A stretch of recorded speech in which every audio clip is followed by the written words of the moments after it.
Timnas Indonesia U22 yang diproyeksikan untuk SEA Games 2025 bakal menghadapi Timnas U22 Mali dalam pertandingan uji coba malam hari ini. Pelatih Indra Syafri yakin Garuda Muda bakal mendapat pelajaran berharga untuk menghadapi SEA Games dan mempertahankan medali emas sepak bola. Pelatih Indra Syafri akan memanfaatkan uji coba melawan Mali untuk membangun chemistry tim. Indra menyeleksi 30 pemain yang nantinya bakal dikerucutkan menjadi 23 orang menghadapi SEA Games. Timnas U23 U22 maksud saya juga menunggu upaya PSSI bisa menghadirkan Marcelino Ferdinand dan Adrian Wibowo yang berkarir di luar negeri. Ia bilang Garuda Muda perlu uji coba melawan tim yang levelnya di bawah, seimbang, serta lebih tinggi. Indra menganggap Mali adalah lawan yang levelnya lebih tinggi sehingga timnas akan mendapat pelajaran berharga. Dan kami menganggap dengan Mali, kalau kita bicara ranking, tentu mereka lebih di atas kita. Dan kami menganggap ini adalah pertandingan uji coba yang mungkin levelnya sedikit lebih berat. Dan kami memang menginginkan itu, bagaimana respon-respon para pemain dengan situasi-situasi yang dilakukan oleh tim yang kualitasnya bagus. Di tengah persiapan Timnas U22 kontra Mali, PSSI menyebut nama pelatih baru Timnas Senior belum juga diputuskan. Saat ini sudah ada 5 nama yang dipertimbangkan dan bakal diputuskan dalam rapat komite eksekutif PSSI.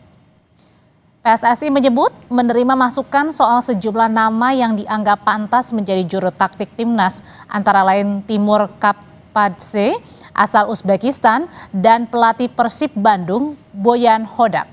Namun PSSI belum akan mengumumkan siapa para calon pelatih timnas ini. Ada 5 nama yang tengah dipertimbangkan dan bakal diputuskan dalam rapat komite eksekutif PSSI. Soal Timur, ya mungkin itu yang diaspirasikan. Kan aspirasi bukan cuma Timur, ada juga yang minta Sintayong kembali, kan gitu ya.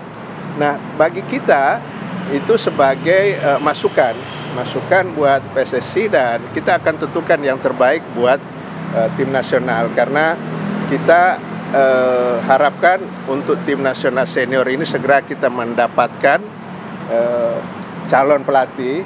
Karena Pak Ketua Umum sudah menyampaikan ada 5 nama, ya, tapi saya juga tidak akan menyampaikan siapa 5 nama itu.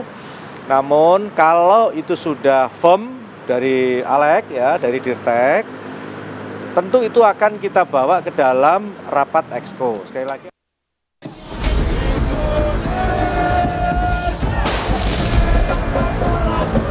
Kawasan Gelora Bung Karno Jumat sore lalu didatangi kelompok supporter fanatik Timnas Ultras Garuda.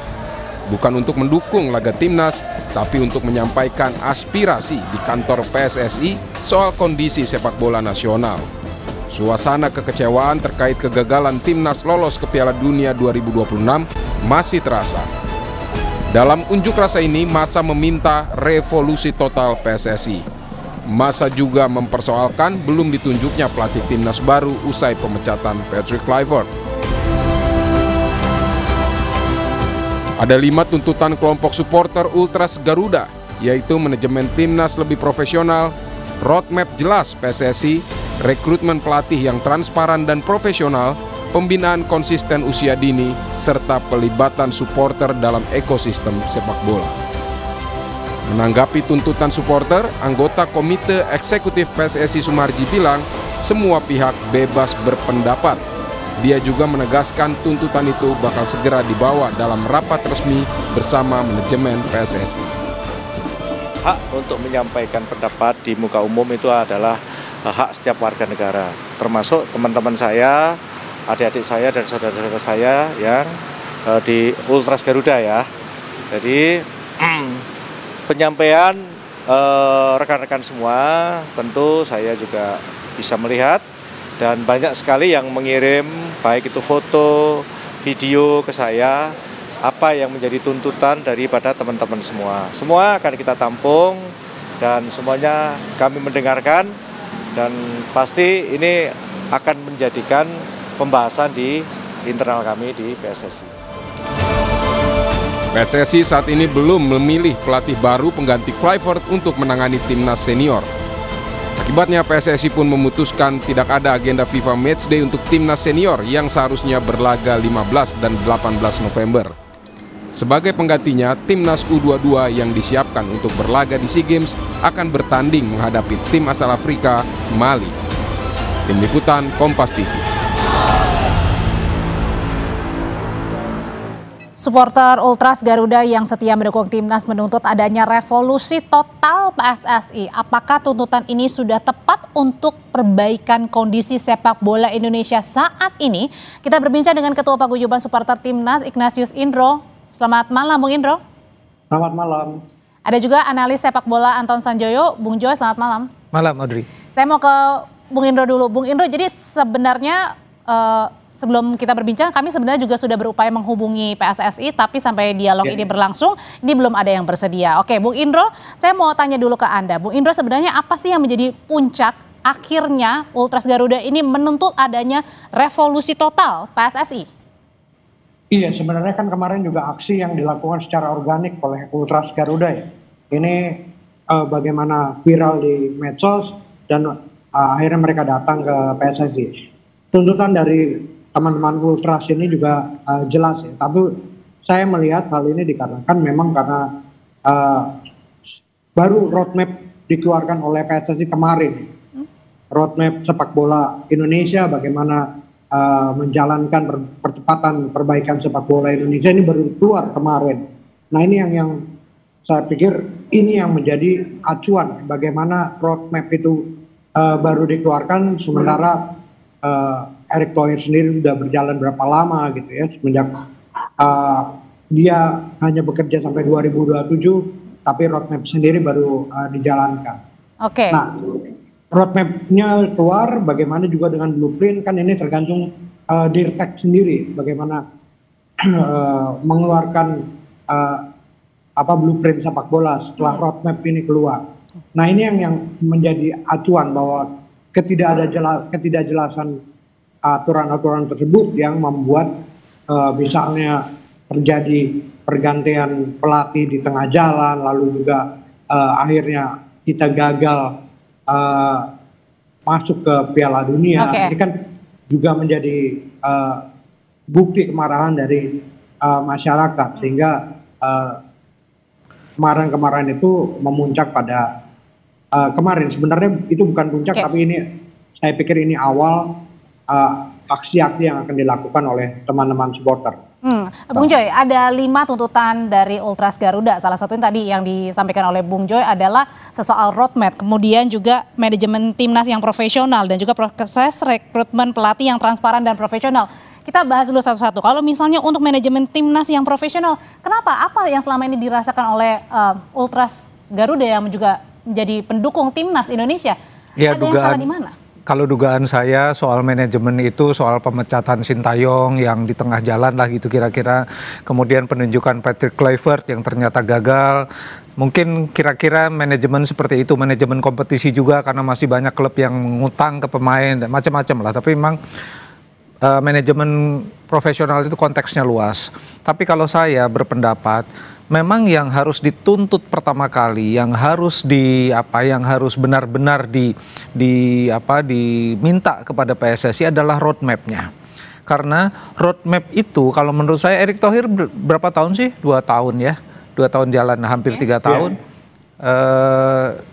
Saya rasa memang belum ada roadmap yang betul-betul sebuah studi yang mengatakan bahwa Indonesia akan maju sebagai negara yang disegani dalam sepak bola itu dalam berapa tahun, langkah awalnya apa, kemudian apa yang akan dibuat.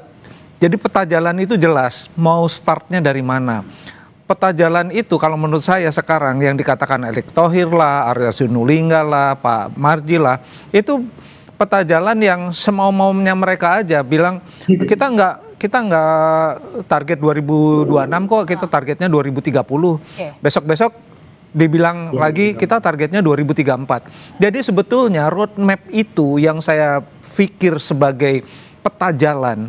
Indonesia ini mau menjadi negara kuat sepak bola pada tahun 2050. Kita akan mulai dengan apa? Misalnya, Apakah karena pembuatan roadmap itu saking susahnya makanya susah, betul. Roadmap itu bukan hal yang mudah. Oleh sebab itu 2 tahun ini sebetulnya harusnya sudah ada kalau di awal kepemimpinan Erick Thohir memang dia mau meletakkan batu fondasi persepak bola nasional. Tapi kan nggak ada sampai sekarang.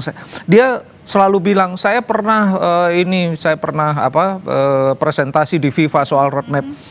Barangnya mana kita tidak pernah lihat. Oke, kalau itu gitu sebetulnya. Bu Joy melihatnya kenapa nih? Ada apa dengan Pak Erick? Apakah mungkin karena Pak Erick banyak sekali jabatannya jadi mungkin kurang fokus begitu? Nggak, sebetulnya roadmap itu memang harus dibikin dalam hitungan bulan. Dan itu harus melakukan studi yang sangat intensif, pemikiran, mengumpulkan banyak pihak, think tanknya dikumpulkan, diskusi yang ketat, dibikinlah satu peta jalan yang betul-betul matang. Matang dalam arti bisa dilakukan. Kalau cuman bilang kita mau roadmapnya, kita mau tembus Piala Dunia 2034, dari mana jalannya? Dari mana mulanya? Kita akan step-stepnya seperti apa, kan nggak pernah jelas. Oke, kalau gitu pertanyaan selanjutnya adalah apakah susahnya membuat roadmap salah satunya juga disebabkan karena susahnya juga mencari pelatih yang tepat bagi timnas kita. Usai jeda ya Bapak-Bapak, tetap bersama kami di Sapa Indonesia Malam.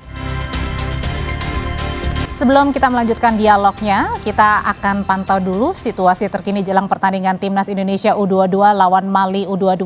Kita tanyakan ke jurnalis Kompas TV Angga Nuriski di Stadion Pakansari Bogor, Jawa Barat. Angga, apa sebenarnya target pelatih Indra Syafri dalam pertandingan malam hari ini?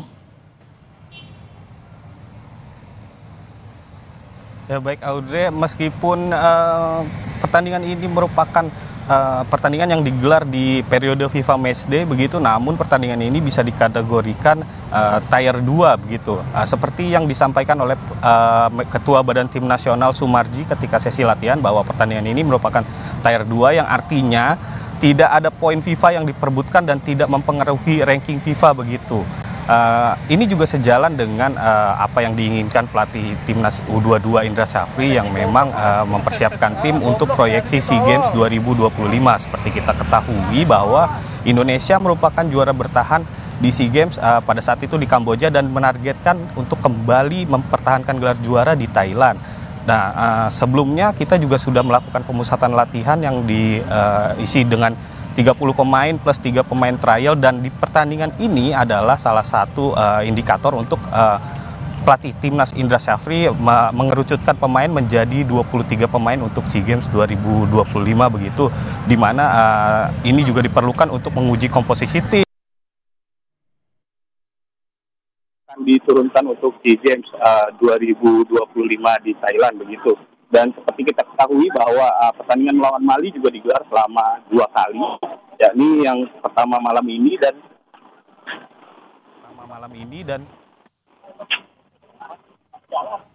Oke, baik Angga Nuriski, terima kasih untuk laporannya dari Stadion Pakansari Bogor. Nampaknya memang jaringannya kurang baik, tapi kita pastikan atau nantikan begitu ya bagaimana jalannya pertandingan malam hari nanti melawan Mali U22. Saya lanjutkan lagi perbincangan kita masih soal revolusi PSSI. Saya kembali ke pertanyaan yang sebelumnya adalah mengenai apakah kesulitan dari pembuatan roadmap ini salah satunya disebabkan karena susahnya juga mencari pelatih timnas yang cocok begitu. Bung Indro, menurut Bung Indro seperti apa? Ya kalau menurut saya malah kebalikannya ya, bahwa roadmap ini yang akan mempersulit pelatih siapapun gitu ya, untuk menyetujui melatih Indonesia. Ketika roadmapnya nggak jelas, tentunya dia akan berpikir 2 kali untuk melatih Indonesia. Bagaimana juga mereka juga akan berpikir bahwa jangan-jangan gue sebagai pelatih bisa dipecat sewaktu-waktu.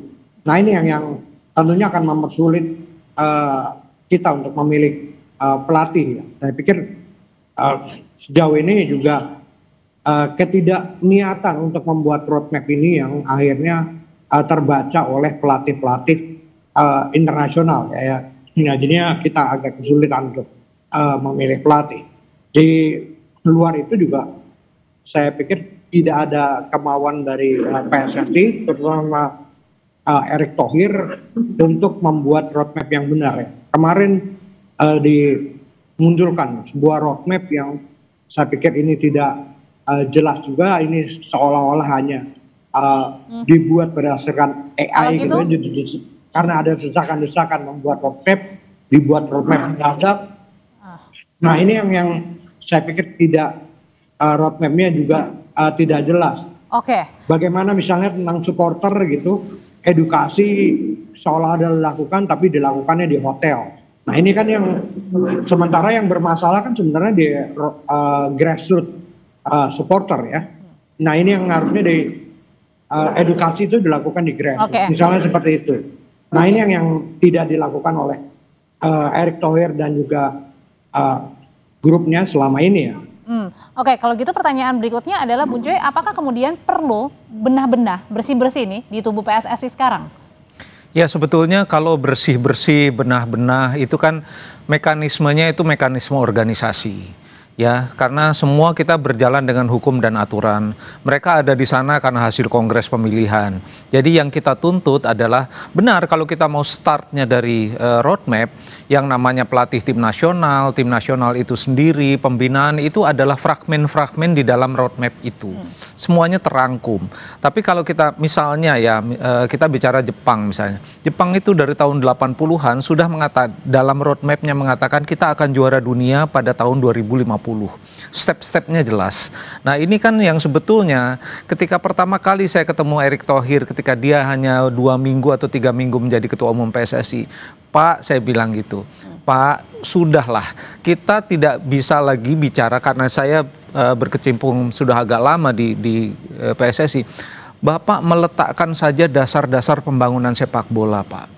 Bikin peta jalannya yang benar-benar kita mampu untuk melakukannya sehingga pada tahun X nanti kita akan mampu betul-betul menjadi negara sepak bola. Jangan mikirnya tuh kita di timnas terus karena timnas itu adalah hanya ujung dari semua pembinaan yang dilakukan oleh federasi gitu. Itu bisa kita pikirkan kapan-kapan. Tapi kalau basicnya kita tidak punya youth system, kita tidak punya sistem kompetisi usia muda yang mumpuni, kita tidak punya sistem untuk melahirkan pelatih-pelatih, wasit, asisten pelatih terbaik, kita nggak akan punya sepak bola yang kuat. Artinya sekarang ini menurut Bung Joy sendiri adalah semakin mundur gak nih Indonesia, timnas kita? Sebetulnya kalau timnas kita bicara pada level senior ya, timnas itu mereka kan kemarin diakselerasi secara ugal-ugalan menurut saya dengan diaspora. Bukan itu sebetulnya kalau yang dalam benak saya itu. Dalam benak saya katakan juga pada Erick Thohir pada pertemuan tanggal 20 Februari tahun ini, saya bilang, Pak masa kita ini nggak bisa sih seperti Jepang ya, yang Jepang itu mengirimkan pemain-pemain mudanya dari Liga Jepang, dari Liga Junior Jepang ke Eropa, Pak. Apa kita tuh nggak mau sih mengekspor pemain sehingga mereka nanti akan memperkuat timnas sebagai tim yang solid, bukan ngambilin diaspora, Pak. Ngambilin diaspora boleh aja lah 3, 4, 5 orang gitu loh. Kalau sampai 20 ambil diaspora, itu bukan planning, itu crash program yang menurut saya itu menjadi moral hazard. Ya, bagi banyak negara di Asia juga, termasuk Indonesia yang paling gila-gilaan menurut saya. Nah itu bukan roadmap kalau itu crash program, tidak ada basicnya, tidak ada dasarnya, kita tidak punya fundament yang kuat. Saya kira gitu, Audrey. Artinya adalah kita juga di sini butuh salah satu roadmap adalah juga untuk bagaimana mendidik anak-anak usia dini mungkin begitu ya, untuk melatih, kemudian juga mendukung anak-anak sedini mungkin ya, sekecil mungkin, Bung Indro. Iya, saya pikir juga betul kata Bung Joy ya, bahwa kita tidak anti naturalisasi, tapi berapa lama ini akan dijalankan? 5 tahun, 10 tahun? Ini kan karena tidak ada roadmap yang jelas, kita nggak tahu, gitu. Apakah diaspora kita mencukupi terus sampai ke depan, gitu ya? Ini yang kita tidak lihat. Bagaimana perbaikan liga kita tidak punya, gitu ya? Masih ada pemain-pemain yang tidak dibayar di liga kita, lalu juga bagaimana juga pembinaan usia dini kita. Jangankan kita bicara dengan memakai sport science, ini kompetisi buat liga muda saja kita tidak punya. Jadinya bagaimana kita berkaca pada Jepang tadi seperti yang Bung Joy katakan, di Jepang roadmap-nya jelas untuk 100 tahun, berkesinambungan. Di tahun ke-30-an sekarang ini udah jelas, banyak pemain-pemain, bayangkan sekitar 500 pemain Jepang sudah bermain di Eropa. Nah ini kan yang lebih mudah ketika seorang pelatih ditunjuk melatih suatu negara, ketika jumlah pemain yang begitu banyak, dia akan lebih mudah memilih pemain. Nah ini yang akhirnya PSSI kesulitan sendiri untuk memilih pelatih yang mau dengan roadmap yang tidak jelas, lalu juga dengan kompetisi yang tidak jelas, bagaimana dengan usia muda yang tidak jelas. Nah ini yang PSSI akan kesulitan sendiri. Saya juga nggak yakin kalau misalnya sampai Desember ataupun Januari nanti ada pelatih-pelatih yang memang berkualitas mau untuk melatih Indonesia, Mbak.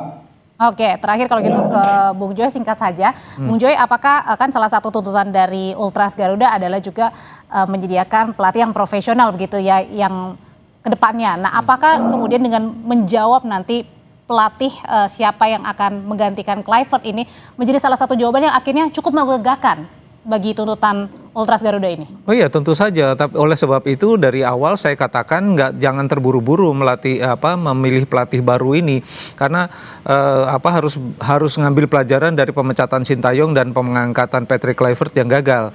Ya kan, jangan terburu-buru. Bahkan saya katakan Januari lah. Januari sudah ada nama, lalu meskipun juga sudah banyak yang nanti. Ya, tapi kan tetap harus ada banyak pertimbangan. Ada 3 orang Belanda masih di sini. Ya kan, ada Simon Tahamata, Alex Weyer, masih ada Jordi Cruyff. Itu kan juga jadi pertimbangan karena mereka adalah di departemen teknis. Jadi nanti siapapun yang menggantikan menurut saya harus mampu menyelesaikan semua masalah yang ditinggalkan Kluivert. Itu aja sebetulnya. Oke, Bung Joy terima kasih. Bung Indro terima kasih, selamat malam Bapak-bapak. Terima kasih, selamat malam.